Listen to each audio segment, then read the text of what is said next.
പുറകെ പാറി നടന്ന് അവസാനം ചിറകറ്റ് വീഴുന്ന ദേശാടന പക്ഷികളെ വിളിക്കുന്ന പേരാണ് പ്രവാസി. ഇതും ഒരു പ്രവാസിയുടെ കഥയാണ്.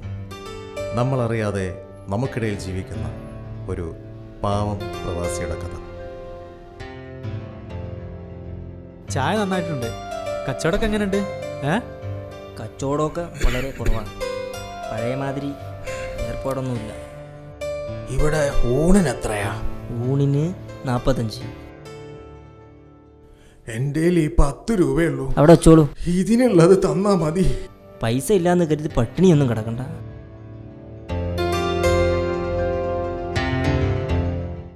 വെറും ചോറായാലും മതി. 3-4 ദിവസമായി ഭക്ഷണം കഴിച്ചിട്ട് വിശപ്പ് സഹിക്കാൻ പറ്റണില്ല. അതുകൊണ്ടാ.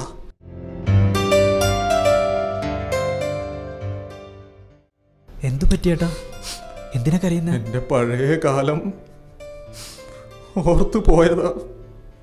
ഏതൊരു അച്ഛനും ആഗ്രഹിക്കുന്നത് പോലെ നല്ലൊരു വീട്, മക്കളുടെ വിദ്യാഭ്യാസം, അവരുടെ വിവാഹം എന്നിവയ്ക്ക് പണം കണ്ടെത്താൻ ഉറ്റവരെയും ഉടയവരെയും നാടും വീടും ഉപേക്ഷിച്ച് ഞാനും ആദ്യമായി ഈന്തപ്പനകളുടെ നാട്ടിലെത്തി. ഒരുപാട് സ്വപ്നങ്ങളുമായാണ് അന്ന് ഞാൻ കടൽ കടന്നത്.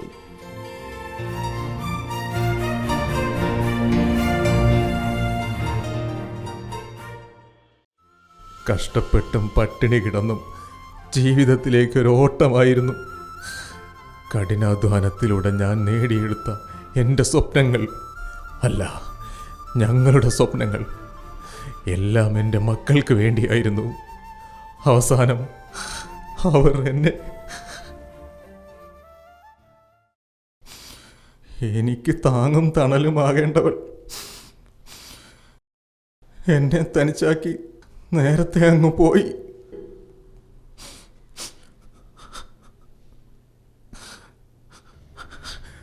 എല്ലാവർക്കും ഞാനിപ്പോൾ ഒരു ഭാരമായി. അവസാനം അവരെന്നെ ഇറക്കി വിട്ടു.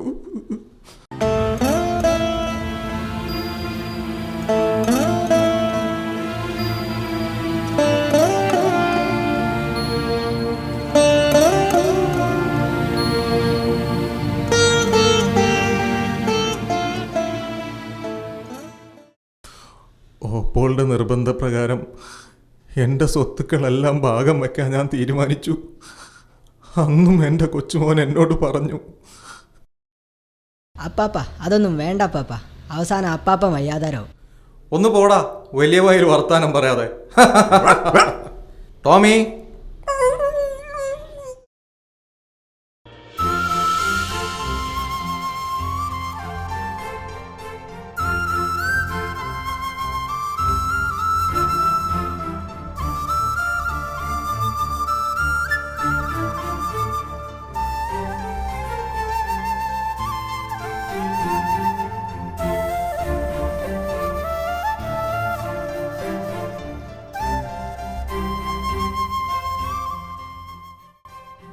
മക്കളും മരുമക്കളും കൊച്ചുമക്കളും വളർന്നു.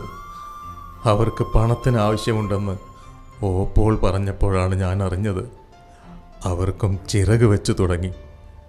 പാറിപ്പറക്കാൻ അവർക്കിനി പണം വേണം. ഇക്കാലമത്രയും ഞാൻ സമ്പാദിച്ച എൻ്റെ വിയർപ്പിൻ്റെ മൂല്യം എൻ്റെ മക്കൾക്കല്ലാതെ മറ്റാർക്ക് കൊടുക്കാൻ? എനിക്ക് കൂടുതലൊന്നും ചിന്തിക്കാനില്ലായിരുന്നു, ചോദിക്കാനും. മക്കൾക്ക് കൊടുത്തതിൻ്റെ ബാക്കി ഓപ്പോൾക്കും കൊടുത്തു. അപ്പോഴാണ് മനസ്സിനൊരു സുഖം തോന്നിത്തുടങ്ങിയത്. പക്ഷേ എല്ലാ സൗഭാഗ്യങ്ങളും എൻ്റെ മക്കൾക്ക് ഞാൻ നൽകി. അതിനെൻ്റെ യൗവനമാണ് ഞാൻ നഷ്ടപ്പെടുത്തിയത്. 28 വർഷത്തെ എൻ്റെ പ്രവാസ ജീവിതം പറയാൻ ഞാൻ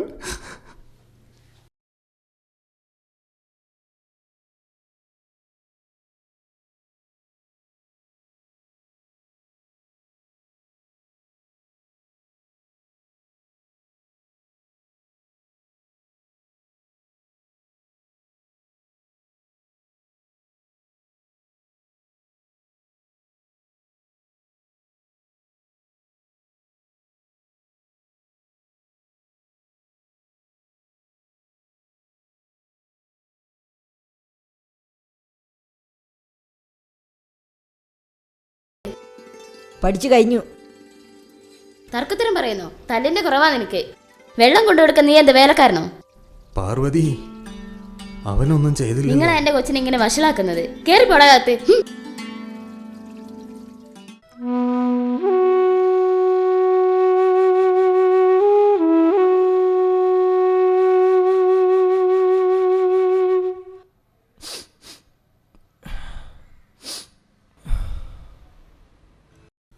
ഒരു വയസ്സനല്ലേ ഞാൻ? ആ പരിഗണനെങ്കിൽ എനിക്ക് തന്നൂടെ? ഉണ്ണാതെയും ഉറങ്ങാതെയും മരുഭൂമിയിൽ ചോര നീരാക്കി ഉണ്ടാക്കിയ കാശിനാണ് ആ വീട് ഞാൻ വെച്ചത്. അവളുടെ ഓർമ്മകൾ ഉറങ്ങുന്നതാണ് ആ മണ്ണ്. മരിക്കാൻ എനിക്ക് ഭയമില്ല. അല്ലെങ്കിൽ എനിക്ക് ആർക്ക് വേണ്ടിയിട്ടാ ജീവിക്കണേ? വയ്യ കുട്ടിയെ ഈ വയസ്സന്.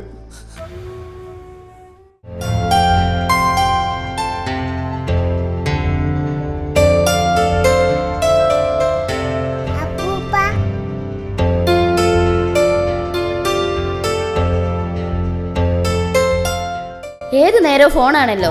ഇവിടെ എന്ത് നടന്നാലും നിങ്ങൾക്കൊന്നും അറിയണ്ടല്ലോ. നീ എന്തോ നാടി, നീ നിന്റെ പണി നോക്കി.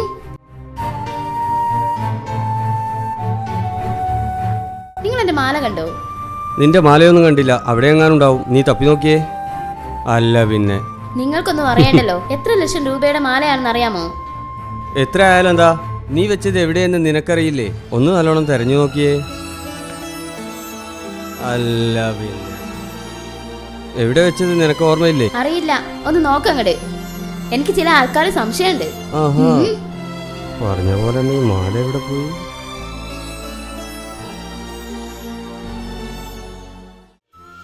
ഈ നശിച്ച വീട്ടിലൊരു സാധനം ഉണ്ടാവില്ല ഒരിക്കലും. എന്റെ മാല എവിടെ? മാലയോ? കിളവ നിങ്ങൾ എടുത്തിട്ടുണ്ടെങ്കിൽ തന്നേക്ക്. ഈ നശിച്ച ആള് കാരണം എന്റെ മകനൊരു കിടപ്പിലാണ്. ആ പാവത്തിനൊന്നും എഴുന്നേൽക്കാൻ പോലും പറ്റുന്നില്ല. ഏതിലെങ്കിലും ഇറങ്ങി പോയിക്കൂടെ? ലച്ചു, നിർത്ത്. നീ ഇതെന്തൊക്കെയാ പറയണേ? ഞാൻ ആരുടെയും മാല എടുത്തിട്ടില്ല. എനിക്കതിന്റെ ആവശ്യമില്ല. അച്ഛാ, അതെടുത്തിട്ടുണ്ടെങ്കിലേ അങ്ങ് തിരിച്ചു കൊടുത്തേക്ക്. ഒരു സമാധാനമില്ല. എങ്ങോട്ടെങ്കിലും പോയി ചത്താ മതി. ഏട്ടാ, അത് എടുത്തിട്ടുണ്ടെ കൊടുത്തേരേട്ടാ. ഇയാൾ കാരണം എനിക്ക് കോളേജിൽ പോകാൻ പറ്റാത്ത അവസ്ഥയായി. പോയി ചത്തൂടെ? ഒന്നങ്ങ് തന്നാലുണ്ടല്ലോ. അത് ചെയ്യരുത്. അച്ഛനെ തല്ലിയെന്നുള്ള പേര് ദോഷം മോന് വേണ്ട. ഞാൻ പോവുക. നിന്റെ ഒരു കാര്യം അത് മതി.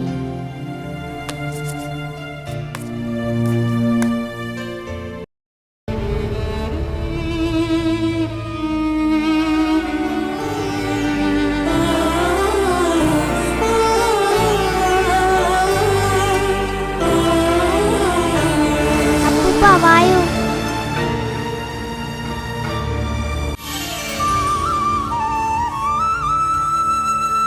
അപ്പൂപ്പ എങ്ങോട്ടാ പോകുന്നേ? പോണ്ട അപ്പൂപ്പ. അപ്പൂപ്പ വീട്ടിലേക്ക് വായോ. അപ്പൂപ്പ പോണ്ട അപ്പൂപ്പ.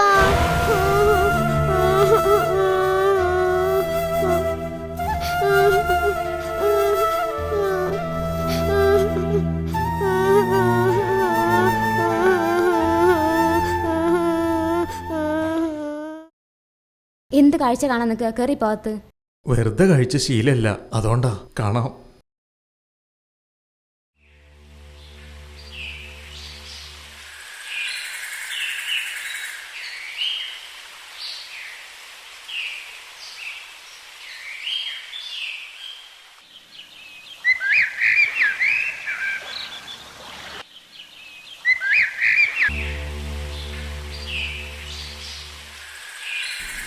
അമ്മേ ദേവി കർത്തവ്യമേ ഭഗവതി അമ്മേ അമ്മേ ദേവി അമ്മേ ദേവി അമ്മേ അനുഗ്രഹിക്കാം. അമ്മേ തെറ്റുകളെല്ലാം പുറത്തു തരണേ ദേവി.